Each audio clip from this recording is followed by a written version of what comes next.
सावंतवाडी येथील पंचायत समितीच्या सभापतीपदी पंकज पेडणेकर यांची आज बिनविरोध निवड करण्यात आली।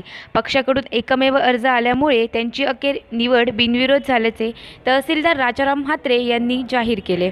यावेळी माजी सभापती रवींद्र मडगावकर, बाबू सावंत, संदीप नेमळेकर, जिल्हा परिषद सदस्य मायकल डिसोजा, निकिता सावंत, अक्षय खडपे, गौरी पावसकर, मानसी धुरी, श्रुतिका बागकर आदी उपस्थित होते। सावंतवाडी गटाच्या पंचायत समितीच्या निवडणुकीसंबंधी प्रमाणपत्र महाराष्ट्र जिल्हा परिषद आणि पंचायत समिती अधिनियम 1961 कलम 64 व 68 नुसार मी राजाराम नारायण म्हात्रे सावंतवाडी गटाच्या पंचायत समितीच्या सभापतीच्या निवडणुकीसाठी घेतलेल्या सभेच्या अध्यक्षाचे काम चालविणारा अधिकारी याद्वारे असे प्रमाणित करतो की दिनांक 7/9/2018 रोजी पंचायत समिती सावंतवाडी या ठिकाणी झालेल्या उक्त पंचायत समितीच्या विशेष सभेत श्री पंकज अनिल पेडणेकर यांना उक्त पंचायत समितीचे सभापती म्हणून योग्यरित्या निवडून देण्यात आले आहे आणि त्यांचे निदर्शक म्हणून त्यांना हे प्रमाणपत्र मी देत आहे।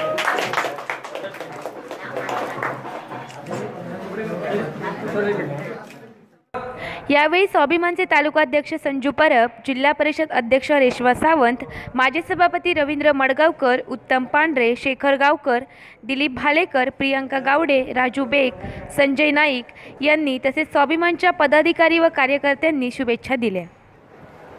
आज आमचे मित्र पंकज पेडणेकर यांना राणे साहेबांनी सभापती पदासाठी जी वर्णी लावलेली आहे त्याच्याबद्दल आम्ही तालुक्याच्या वतीने राणे साहेबांचे आभार मानतो। नंबर 2, माझी अशी इच्छा आहे तालुका अध्यक्ष म्हणून जसं रवी मडगावकरांनी काम केलं ज्या पद्धतीने आणि तालुक्याची मान आमची उंचवली जिल्ह्यात त्याचप्रमाणे पंकज पेडणेकरांनी करावं असं मी त्यांच्याकडनं अपेक्षा बाळगतो।